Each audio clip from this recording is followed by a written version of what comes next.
What is up, guys? It's Obscure Reference here with another movie review coming at you in anticipation of Dune 2 coming out later this week. We're going to be recapping the first one live and in person on this recording from very far away from where you are, most likely. Guys, quick introductions. I'm John. I'm Austin. And I'm Patrick. And we're Obscure Reference.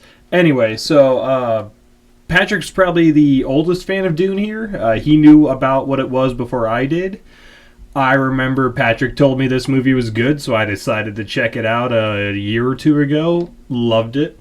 And then Austin watched it for the first time just this week in preparation for this video. So got a pretty wide range of fans going on here.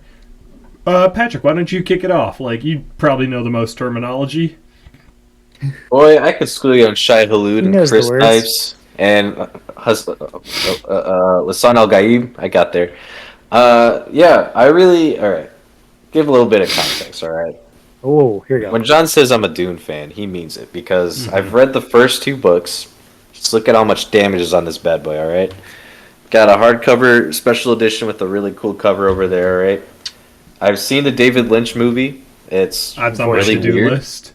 Patrick Stewart is in it as Josh Brolin's character, Gurney Halleck, and he has a pug, and I don't know why. And it's just awesome. But I saw this movie in IMAX when it came out, even though they put it out on Max pretty quickly, I think. My reaction to it, watching it just yesterday, is the same as it was 2 years ago now. No, 1.5 years ago at this point. 3. No, it was 21.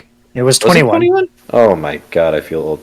Anyway, my reaction is watching it yesterday is the same. Just wow, I love this movie. I love Denis Villeneuve, the director. He's made some of my favorite movies of all time, like Sicario and Blade Runner 2049. Shout out. So Austin's nodding. He's lying. He doesn't like that movie. But yeah, this is a movie that makes changes to the source material. Like Liet Kynes is a woman in this version. But happens to the best of us. I mean, that's just it, though. Like, it stays true to what the source material is all about. You get a little bit of, like, quippy humor here and there. And it works. It's not super distracting. And then you get those really serious moments. And you get flourishes like the House Atreides. I guess it's their theme with the bagpipes as they land on Arrakis the first time. And then when they go into battle later, I fucking love that moment. But, yeah, I adore this movie. I could go on and on, but I want to let you get some thoughts in. So I love this movie for the same reason I love Lord of the Rings. Is just such a rich world that they've built. Like, the history, the lore, all the little, not just straight science fiction, but straight fantasy pieces like the Bene Gesserit, the witch ladies. There's obviously some kind of magic at play. It's so rich and well developed, but I love that it's not a definite power system. Like, you have to give Superman super strength, because if you gave him, mind control abilities and all he could do was make his opponents kill themselves, he'd be a dick. But Paul in this one, he gets the power to make people do things by using the voice, and I love that it's not just like a straight good guy ability. It's a very, pretty morally complex power to be dealing with, where obviously it's powerful, but man, should I be rooting for this? But one could argue House Atreides in general is probably not just a good guy. Yeah, they're pretty great. I love, apparently from what I hear in the later books, Paul is not the good guy protagonist. Like, you start following other people's story and it's like, man, we gotta stop Paul. I might be a little off base on that, but there's at least something there where it's, House Atreides isn't the good guys, and it's a whole world we're living in. It really is like Game of Thrones and Star Wars had a baby, but one of them was having an affair with Lord of the Rings during it all. Patrick, go ahead, correct me. No, I think I will listen to other people talk about it, and they made that same comparison where it's like Star Wars and Game of Thrones, and I didn't make that connection to Game of Thrones, but then when you start thinking about the different houses, it's like, and the Emperor at the top of it all about, we're throwing a rebellion, maybe. That's where I got big Star Wars vibes. But really just absolutely love this world. I can't believe it's not more popular. It's right up there with Lord of the Rings in terms of well constructed narrative. I mean, it is considered maybe the best sci-fi book of all time. Yeah, no, sure, like, sure. don't get me wrong. Among nerds, among geeks, very popular, very well respected. But yeah, I walk down the street, ask someone if they've seen Lord of the Rings, and ask them if they've seen Dune, and I expect one answer you'll get a lot more of. Well, I Well- think there's reasons for that, specific to this movie, that why like Lord of the Rings just functionally works better as a movie than this does. I think Yeah. that this is a really good movie, but I'm probably not as high on it as the two of you. And my issue with it is, like, where Lord of the Rings has more adventure to it, Dune goes very deep into the political aspect until you get, past the bombing part. And I think that this movie has a pacing issue where it is incredibly slow. Like, they're trying to build so much in everything up until the point in which the Harkonnens bomb the city. And then there's this really quick lot of action. Boom, boom, boom, boom, boom. And then there's Paul and his mom. And then it gets really slow again until the very end when they have the scene with the worm and then the fight with Jameis right at the end. Now, Austin, And good. go. So I think that part of the issue is people can't watch this movie because it's so heady and the pacing is not, something that is for everyone. You have to really sit down and think and watch in comparison to the movies of Loader rather than the book. No. So let me push back just a little bit because, like, 2 weeks ago, I would not have disagreed with you in the slightest. But on rewatch, I found the pacing to be a lot better once I knew more of what I was getting into. Like, first time through, it dragged, and you're right. Like, the first half was so slow, then the planets attacked, then we're back to slow, and then fast. But second time through, more knowing what's coming, it definitely had a nicer flow to it. Yeah. If I may, I May agree. not. Video's over. Shit. I'll agree with Dawson to an extent because the first time I watched this. Now, granted, this is because this was after I'd read the book the first time. It's like I'm just waiting for them to hit the check marks of like different story beats. So I'm like waiting for UA to betray Leto for the bombs to start dropping. I'm like, when is that going to happen? When are we going to get the big sandworm and stuff? All those set pieces.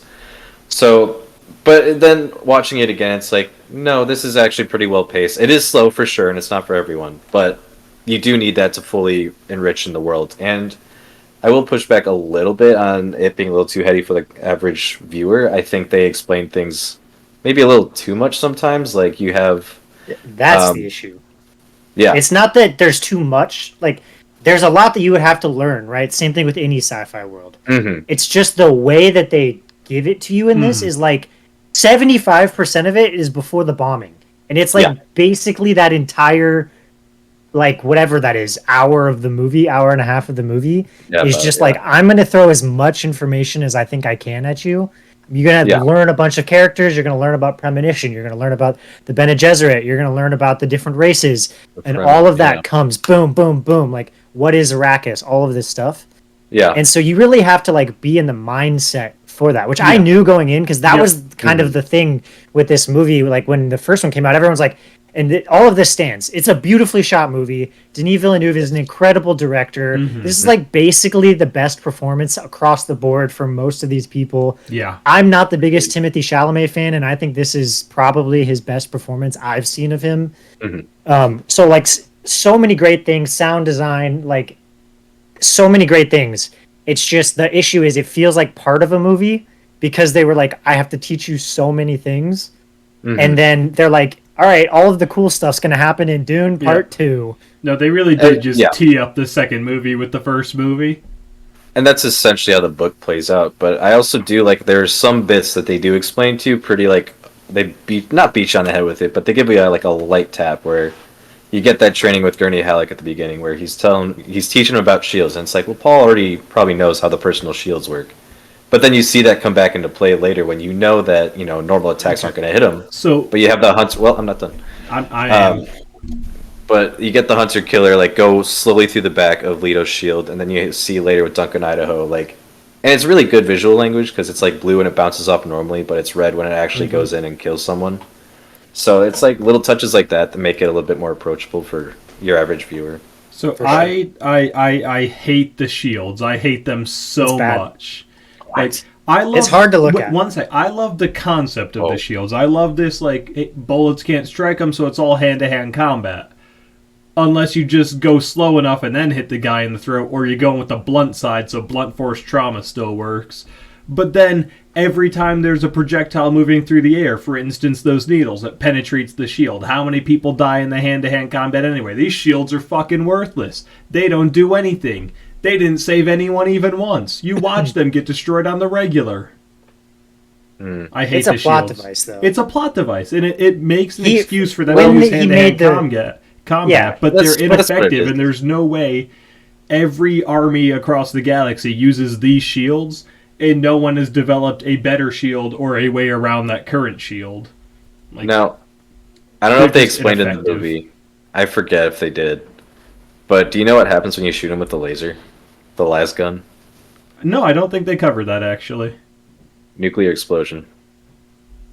Not even making that up. It's pretty cool. I just think That's they're not how really nuclear annoying. power works. Like to look at. Uh-huh. I functionally in the world, I don't really care. Like I can tell that Frank really just wanted to not have guns, and I'm cool Yeah. with that. I can Yeah. live in that world. That's what That's it is. fine by me. I accept it for But that. in the movie, it's really annoying to look at the shields. Like it's shaky. It's this really bluish color. Like it was kind of like, and I don't want to compare it to this, but because we just watched Madam Web the other week, Oh, God. that the I know what you're some of the like looking back scenes, like where it's so hard to watch on the screen because it's Yeah. all shaky and loud and so much noise and all this stuff. Like I had the same feeling with these shields, so they're not my favorite. Okay, I didn't They- get anywhere they took me near out of that, it. but I can respect it. It I looks think- miles ahead better than the shields from Oh, for the sure. David Lynch movie. So I Just need to throwing see that that out. movie so bad. That is on my to-do list. it's something else. I do think that some of those smaller things that I had an issue with in this movie, I think generally the sound is good. However, I think that whether it's Denis or someone else, the way they use the soundtrack sometimes makes no sense to me. And maybe I just missed it, but there would be times where there's literally nothing going on, and it's like the culmination of the symphony that's going on, and I'm like, we're just looking at like a desert landscape, and I'm like, this doesn't really match to the emotion of the scene or pacing of the movie very well. Where I was like, it's great music. I mean, obviously they did more of the like what Avatar wanted to do before James Cameron rolled it back, where they have a lot more sounds from different cultures around the world. Mm-hmm. It just came in at weird times sometimes for me, where I was like, odd, and then it would be really loud. I thought that the set design, which I don't know how much of this is based on what Frank Herbert said it looks like rather than Denis' interpretation, but looked so ridiculous to stare at some of these people and like the costumes Really? and stuff. Oh, it threw me off. I didn't get that. Like all of the religious figures that come when the emperor comes and they're in these weird bubbles. Oh, Like that's there's so a much reason of for that kind of stuff, which I'm sure there is. I understand that Frank Herbert breaks all this down. I'm just saying, like, when you put that on screen, it looks really weird. Like, it doesn't look normal. And Yeah. I kept getting pulled out of it a little bit when there would be like the most ridiculous versions of it, where I'm like, what in the fuck am I looking at right now? Mhm. And then there'd be other stuff where like it looks, I would say, I don't know if it fits more, but it works really well. And it kind of blends seamlessly. So there's a little bit of that kind of took me in and out. One of my favorite parts about the movie was the fight choreography. Was really good for the world that it's in. Other than the one, this kind of mixes a couple of things. Everything in this movie is beautiful. Whether it looks ridiculous or not is beautiful, except the one scene where Paul is having a vision of the future where there's all of those dudes in suits fighting each other. Glad you brought That's this up. really bad CGI. I don't know why this one scene looks so horrible. But when you compare it to the rest of the movie, too. yes, it's really bad. And the fight scene itself just is not interesting to look at because it's a bunch of people in white and grayish, samey uniforms just like slashing each other. I'm sure when we I was get like, that actual scene this is a weird... in whatever movie that's coming in, we'll get a much better version of that. I hope so. I hope so, because I like when I'm watching that one scene, I'm like, this looks like an entirely different movie from the beautiful movie that I'm looking like from finish to end. Yeah, all in and all, then my one no. Go my on, one please. My only one big issue I had with this movie, and I don't know if it's necessarily an issue, but kind of just a fault of being from a book, is there's two scenes in this movie, the two culmination scenes that I think are missing just a little bit. So it's the scene when Paul puts the ring on for the first time, and the scene when Paul fights Jameis right at the end of the movie and ends up killing him. It feels like the thing we're missing, and this is why I asked you that question in the group chat, Pat, is we're missing the part where Paul is talking, like thinking about his mindset in these moments to better understand his thoughts on putting the ring on. Because literally like 5 minutes before that, he's having a conversation with his dad saying like, what if I don't want to put on the ring?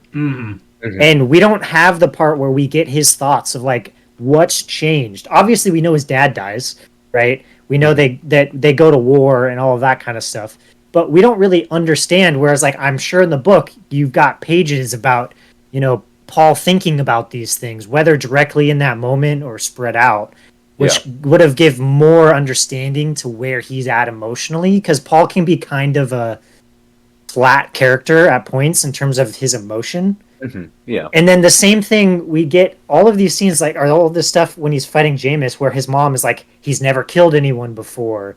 And we're talking about, saving his own life and becoming part of this premonition that he's had about his future. And then he just kind of murders Jameis and they move on. And we don't get any thoughts or ideas about where he's at with this. And that was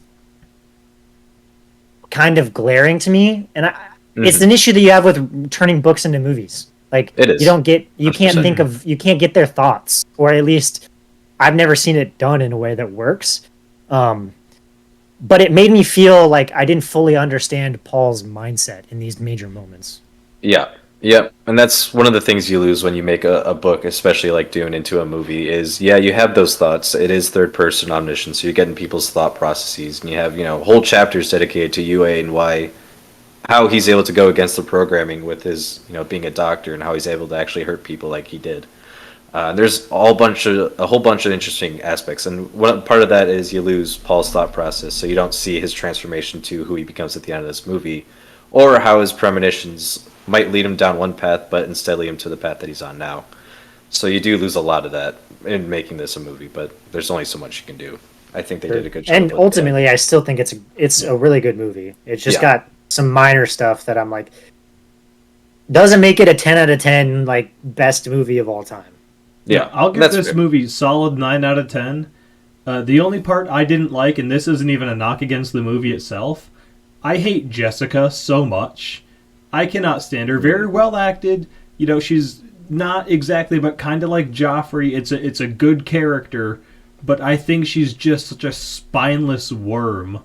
I can't stand her. I don't enjoy her. I want to see her demise happen. Again, well acted, well written. I feel like I'm supposed to not enjoy her.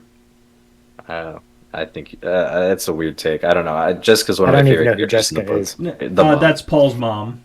Oh. But the way she's like, show no fear, do this and you won't be afraid, but obviously shaking the whole time. The way she's willing to like sell Paul. So you're bringing up my biggest problem with the book. You're bringing up my biggest problem with this she's movie. Just so spineless. She keeps telling herself to be fearless, but then like very demonstrably is fearful. I feel like she's just caught. It's a caught between two worlds. Yeah, and I feel like she's caught between two, and she's picking all the worst choices, and she's like not fit to be caught between two worlds. I don't know. So, I didn't like her. That's my thing with Jessica, for sure. Like you bring up that scene where he's putting his hand in the box, and you see her on the other side of the door, and she's kind of like wincing and she acting does it like she's in times. pain. Yeah. Oh, I know. That's just the one that comes to my head first. Okay. Yeah. But it's like she's supposed to be a Bene Gesserit. In the book, she's not like that at all, and they gave her a little bit more emotion, probably to flesh out her character. It's very well acted. Yeah, I just again, don't think I didn't think it was fits bad her acted. character. Because like you have other really cool aspects, like her love for the Duke and how she would die for her son, but Would then he asks she? her. That's what she says, and then the Duke's like, "Are you saying that as his mother or as a Bene Gesserit?" And you have that conflict within her. Yeah, and then it's the Um, moment she realizes, oh, there are two options that we don't get her to say. It's as both. Mhm. It's just, oh, yeah. Ooh.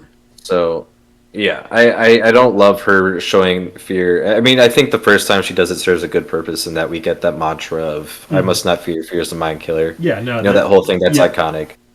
But every other time it happens, it's like I'm not really sure what purpose this is serving. I don't know.